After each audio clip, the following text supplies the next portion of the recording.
Cinematic space is a very important element in filmmaking. Character placements within a background can make or break the whole movie experience. In this video, I will be comparing two recent movies, Detective Pikachu and Sonic the Hedgehog, on how they established cinematic space with their use of depth of field. I not only chose these movies because I'm a longtime gamer, Pokemon fan, and Sonic fan, but that these films are closely comparable. They were released not too long apart from each other and contain many similar elements with their storytelling and visuals. This video's purpose will be looking at how they use depth of field to create the illusion of cinematic space. I will try to keep my analysis as spoiler-free as possible. Every scene or image I use will be taken out of context. I highly recommend checking out both movies as they are considered by me to be great films based upon fictional video game worlds. Detective Pikachu takes place within a whole different world where humanity and Pokemon coexist.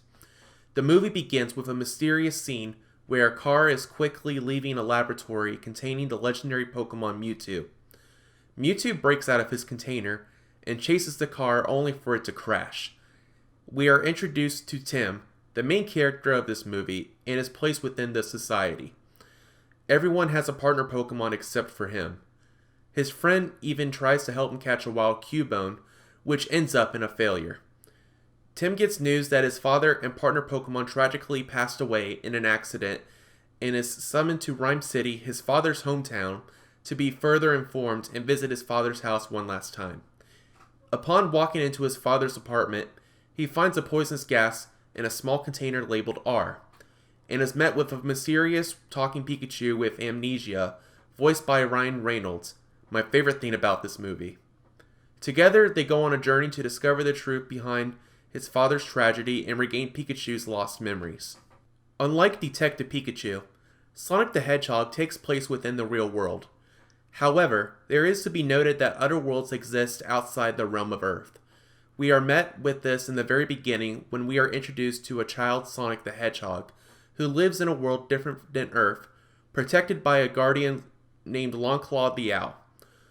One day, Sonic is chased back home by another species on the planet called Echidnas, who want Sonic for his super speed powers. Longclaw opens up a portal to Earth using a ring and sacrifices herself for Sonic to escape. 10 years pass by and Sonic has a new secret life on Earth. He lives in Green Hills, Montana, and becomes distantly interested in a local sheriff named Tom Wachowski and his wife. After watching a baseball game one day, Sonic, feeling alone, attempted to play a baseball game on his own. Feeling depressed, he ran around the baseball field as fast as he could and knocked out the power in all the Pacific Northwest region. This phenomenon triggered the interest of the United States Department of Defense, who hires Dr. Robotnik to investigate the matter. Sonic, realizing what he has done, leaves his den in the forest and escapes to Tom's house to open a portal with his rings to leave Earth to the Mushroom World, but is met by Tom, who shoots Sonic with a tranquilizer gun out of fear. Falling asleep, Sonic sees Tom is wearing a San Francisco shirt and opens up a portal to a skyscraper in San Francisco where he accidentally drops his bag of rings. Upon waking up, Sonic introduces himself to Tom when Dr. Robotnik arrives on the property after tracing Sonic's steps to the house. Sonic hides while Tom keeps Dr. Robotnik distracted, but this doesn't last for long as a sound is heard in the kitchen and Dr. Robotnik busts his way into the house. Upon entering the kitchen, they are met with a raccoon eating Tom's cake, but Dr. Robotnik insisted that he's always right and looks around to find a blue quill.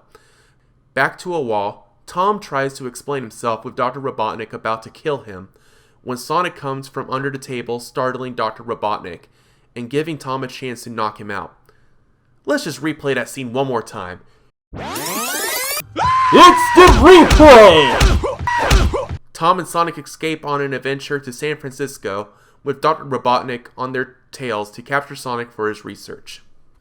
While both movies take place in completely alternate worlds and universes, they have one thing in common. They both keep the illusion of bringing these characters to life in a realistic setting. Prior to both these movies releasing, we never really got clear perspective on how these fictional characters would look like in reality. While yes, we got fan art, parodies, photoshopped images, and yes, even some video games, cough cough, I'm looking at you Sonic 06, of these characters interacting with human beings, they never had the realistic feeling that's portrayed in these films. Why is that? My personal belief is that the portrayal of these characters in relation to these realistic environments is the key to bringing the illusion of cinematic space within these films.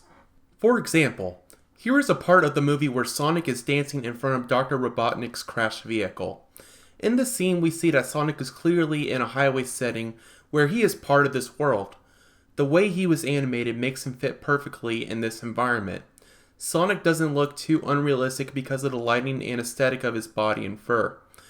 The same could be said for Detective Pikachu in the scene where he and Tim are outside in front of the research lab facility. The lighting on Pikachu's body and fur made him look very realistic, and it fit with the environment, especially with the texture of the ground and the cloudy weather outside. These examples prove that lighting is a key factor of helping keep the illusion of cinematic space. If Sonic and Pikachu were to be animated with a lighter color shading in those scenes, it would completely break the illusion. They would completely stand out from their environments, which would make them look unrealistic. Both films did a fantastic job with not only the animations of these characters, but the way that they were lit and depicted within these specific environments. Detective Pikachu and Sonic the Hedgehog are both technical marvels of this generation for movies based upon video game characters. They begin a new era of animation and filmmaking and may inspire many films to come. The amount of creativity put into these characters with their lighting in relation to their background gives these films their charm. If you haven't already, I recommend watching both films. There are many great Easter eggs in each film for fans along with many laughs that they bring. This is Austin Manning and I'm signing out for now. Thank you and hope you enjoyed.